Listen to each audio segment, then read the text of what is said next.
Assalamualaikum warahmatullahi wabarakatuh. Selamat siang dan salam sejahtera untuk kita semua.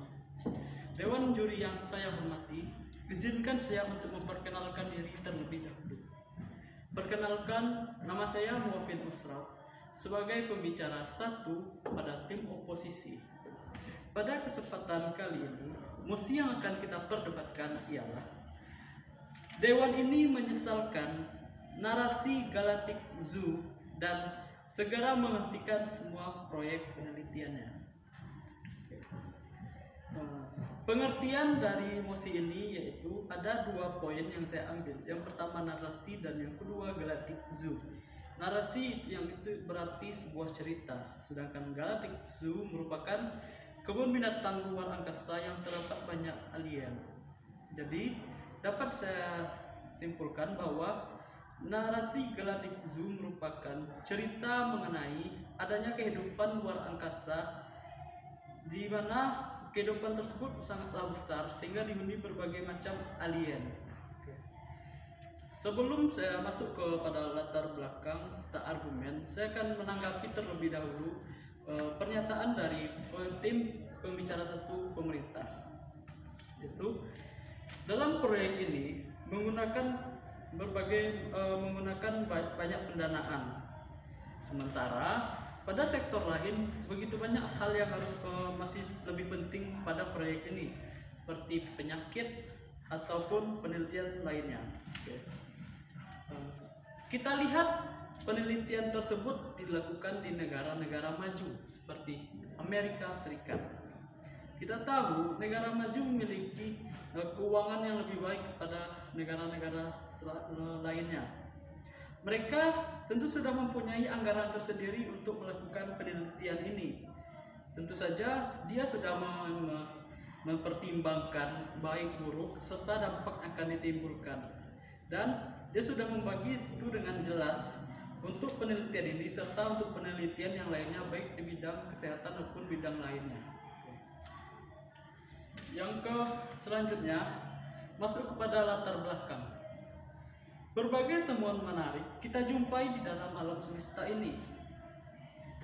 10 atau 15 tahun belakang begitu banyak hal-hal yang tak terduga kita temui di langit atau di angkasa kita ini. Seperti contohnya banyak foto yang beredar mengenai penampakan makhluk asing atau yang kita kenal dengan nama alien. Sebagai hal yang baru, tentu saja menarik perhatian para ilmuwan untuk melakukan penelitian, mencari fakta, serta mengembangkan suatu ilmu pengetahuan. Jadi, menurut saya, untuk yang melatar belakangi penelitian ini adalah untuk mengembangkan ilmu pengetahuan serta kemajuan di bidang sains.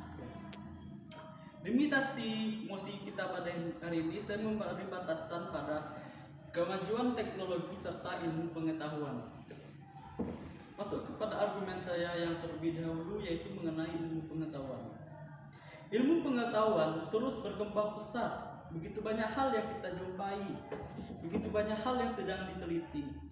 Adanya sebuah objek menarik untuk diteliti seperti objek makhluk luar angkasa mendorong ilmuwan di berbagai bidang untuk meneliti, mengidentifikasi hal-hal baru untuk dikembangkan. Ini artinya apa? Dalam sebuah proyek tersebut atau penelitian tersebut melibatkan berbagai ilmuwan dari berbagai bidang seperti ahli fisika, kimia, biologi, bahkan sejarah. Tentu saja dengan terlibatnya para ilmuwan tersebut dapat mengembangkan ilmu-ilmu pengetahuan saat ini yang hal-hal tersebut tentunya akan sangat berguna dalam kehidupan kita ke depannya.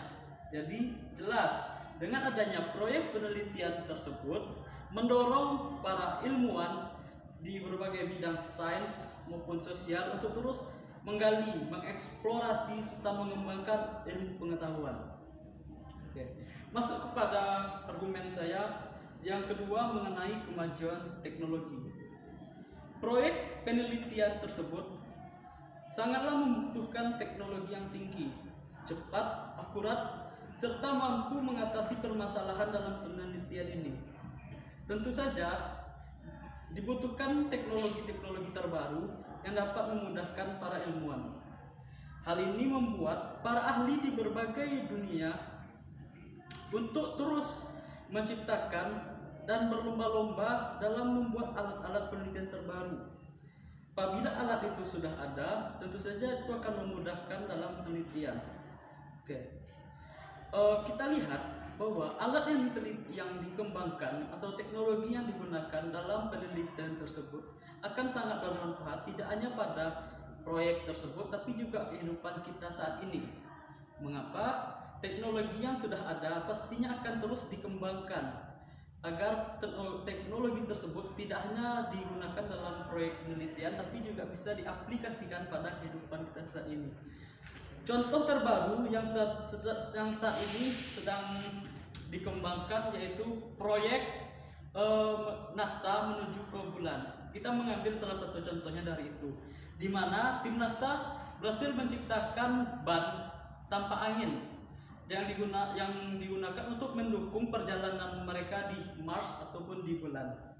Hal ini tentu saja sangat menguntungkan karena memudahkan anti getar tidak mudah bocor karena jelas tidak menggunakan angin. Dan setelah diteliti lebih lanjut, ternyata ban tersebut tidak hanya digunakan di luar angkasa atau di planet atau di bulan, bisa juga diaplikasikan pada mobil atau di kehidupan di bumi. Jelas ini inovasi yang sangat membantu ke depannya. Kita akan lebih mudah dan tentu saja akan lebih menghemat biaya. Serta untuk kualitas, ban ini tidak perlu diragukan lagi karena sudah melalui banyak penelitian di berbagai bidang atau di berbagai area-area yang terjal yang beresiko untuk mencederai ban tersebut. Jelas penggunaan ban tersebut akan sangat bermanfaat bila sudah tepat waktunya untuk diaplikasikan di bumi. Jadi dapat saya simpulkan, proyek Galacticsu bukanlah hal yang sia-sia. Mengapa? Penelitian ini terus mengembangkan ilmu sains serta mendorong penemuan teknologi baru yang kelak ke depannya akan mempermudah kehidupan manusia.